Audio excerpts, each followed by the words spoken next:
আসসালামু আলাইকুম। কেমন আছেন আপনারা? আলহামদুলিল্লাহ, আমি ভালো আছি।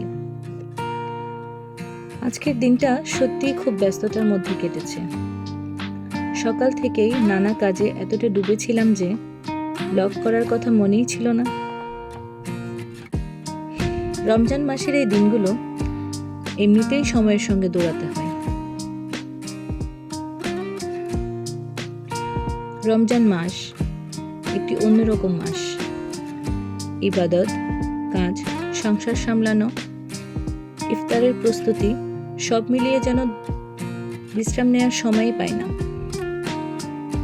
আর আজকের দিনটা ছিল আরো বেশি ক্লান্তিকর। হঠাৎ খেয়াল করলাম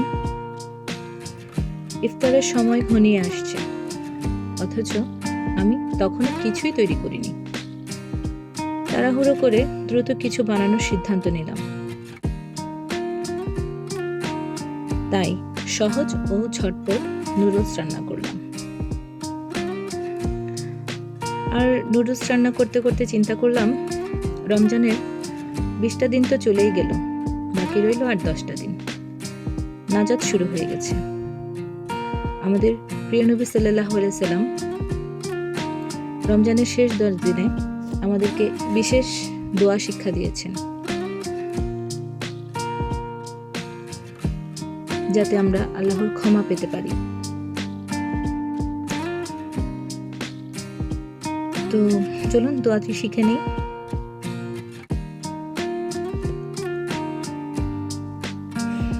দোয়াটি হলো, আল্লাহুম্মা ইন্নাকা আফুন তুহিব্বুল আফওয়া ফাআফু আন্নি।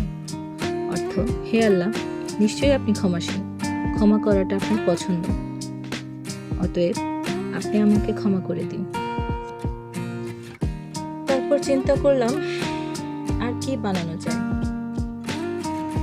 খেয়াল করলাম ফ্রিজে কিছু মেরিনেট করা চিকেন রাখা আছে। আসলে এগুলো আমি বানাইনি, এগুলো আমাকে কেউ গিফট পাঠিয়েছে।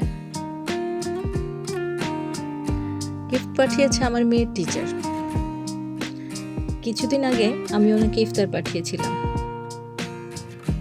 তাই থ্যাংক ইউ গিভিং হিসেবে উনি আমাকে এগুলো পাঠিয়েছেন। আমাকে তেমন কিছুই করতে হয়নি, জাস্ট ব্রেড ক্রাম দিয়ে আমি চিকেনগুলোকে ফ্রাই করে নিয়েছি। তাতে আমার অনেকটা সময় বেঁচে গেছে। আসলে রমজান মাস আমাদেরকে শুধু রোজা রাখারই শিক্ষা দেয় না, এটি আমাদের ধৈর্য শেখায়, কৃতজ্ঞ হতে শেখায়, অন্যের প্রতি সহানুভূতি ও ভালোবাসা দেখাতে শেখায়। যখন আমরা কাউকে কিছু দেই, প্রতিদান আশা করি না, কিন্তু ভালোবাসা এক অদৃশ্য বন্ধনে আমাদেরকে আরো কাছাকাছি নিয়ে আসে। তো আজকের ব্লগ এই পর্যন্তই। আল্লাহ আপনাদের সবাইকে ভালো রাখুক, সুস্থ রাখুক।